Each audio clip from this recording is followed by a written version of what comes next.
രാത്രിയിൽ ആ വ്യക്തിയുടെ ഹൃദയത്തിൻ്റെ ആഴങ്ങളിൽ നിങ്ങളെക്കുറിച്ച് കടന്നു പോകുന്ന ചിന്തകൾ എന്താണെന്ന് നോക്കിയാൽ, ആ വ്യക്തിയുടെ ഹൃദയത്തിൻ്റെ ആഴങ്ങളിൽ നിങ്ങളെക്കുറിച്ച് എന്താണ് ചിന്തിച്ച് കടന്നു പോകുന്നത് നോക്കിയാലോ.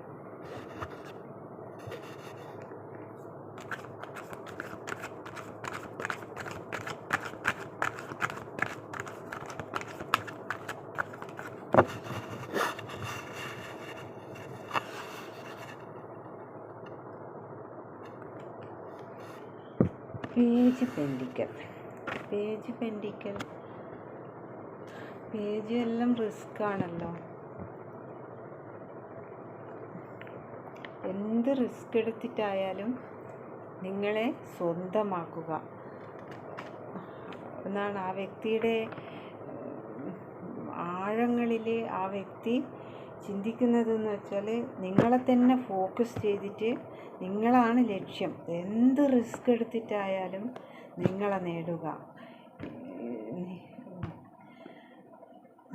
നിങ്ങളെ ലോക്കാക്കി വെക്കുക. അത് തന്നെയാണ് ആ വ്യക്തിയുടെ ആഴങ്ങളിലൂടെ കടന്നു പോകുന്നത് കേട്ടോ.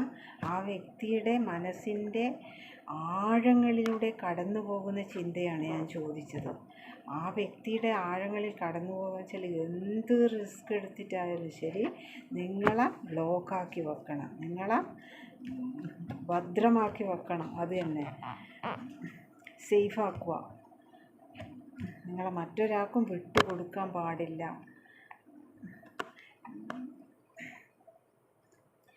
ഹോൾഡ് ചെയ്ത് പിടിച്ചിട്ട് കാണുന്നില്ലേ, ഇതേപോലെ ആ പിടിച്ചിരിക്കുന്ന പോലെ ഹോൾഡ് ചെയ്ത് നിങ്ങളെ നിർത്തണം എന്നതാണ് ആ വ്യക്തിയുടെ ആഴങ്ങളിൽ കടന്നു പോകുന്ന ചിന്ത. അത്രക്കും ആ വ്യക്തി നിങ്ങളെ മറ്റൊരാളെ കൊണ്ടുപോകുന്നത് ചിന്തിക്കാൻ പോലും ആ വ്യക്തിയെ പറ്റില്ല. ആ വ്യക്തിയുടേതാണ്, സ്വന്തമാണ്. നിങ്ങളെ നേടേണ്ടിക്ക് കുറച്ച് റിസ്ക് ഉണ്ടാവും. എന്ത് റിസ്ക് എടുത്തിട്ടാലും ആ വ്യക്തി നേടുക തന്നെ ചെയ്യും എന്നതാണ് ആ വ്യക്തിയുടെ മനസ്സിൻ്റെ ആഴങ്ങളിലൂടെ കടന്നു പോകുന്ന ചിന്ത.